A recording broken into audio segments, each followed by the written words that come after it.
Alright, I'd like the key in the on position. And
alright, what we have here is a Macco Tools MC200.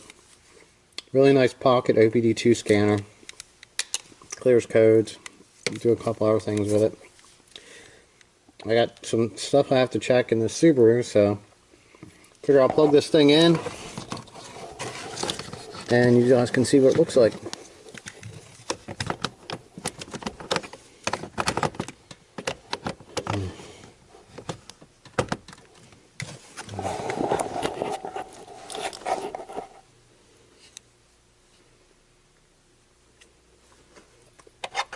Alright, it comes on. As soon as you plug it in, I'll start reading. So I'll cycle the key to the on position. Probably can't even see what it's saying. Alright. Now, I wrapped up around the column since I know I have a problem with that. This always works fine. So it'll come up and it'll show codes. So go in and see what we have. This one is a 1491. And they're both 1491. So what I'm going to do is I'm going to enter that number in Google and search the internet and see what it shows. Okay. Looks really bright on the camera, so I don't know if it's showing up. But all I did was just search the code, P code, powertrain 1491. Dodge radiator fan relay circuit condition. And this is enginecodes.com.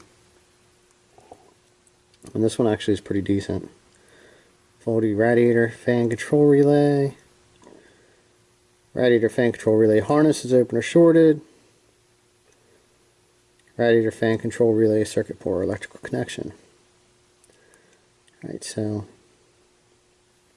it'll tell you what to test, I believe here, so that you know. And it'll tell you, it tells you why. So we're going to see what we can figure out here and check this stuff out.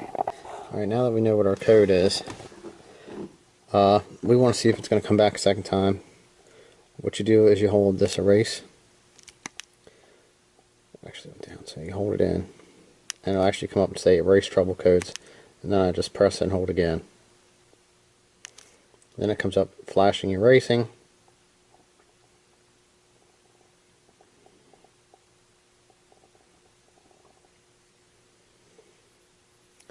Alright, code's cleared. Now all I have to do is, initially right now, is what I'll do is I'll check. Alright, now what I'll need to do will be to start the vehicle again and see if it comes back. And I can check it again, but it's probably going to be the same code. So I already know what the code number is, so I'm going to do a little bit of research and double check to see what needs to be done, along with checking the fan relays in the fuse box underneath the hood. So I basically just wanted to show you guys what this is and do a little quick review on my pocket scanner, so you guys can check this out. These work pretty good. I mean, I picked this up used, and it's worked great as far as just any kind of generic codes. You can't really do too much, but if you're going to look at a car, it's a good thing to take with you. You ain't got to be carrying around your expensive scanner. So it was a good investment. Thanks for watching, guys, and stay tuned for some more repair videos.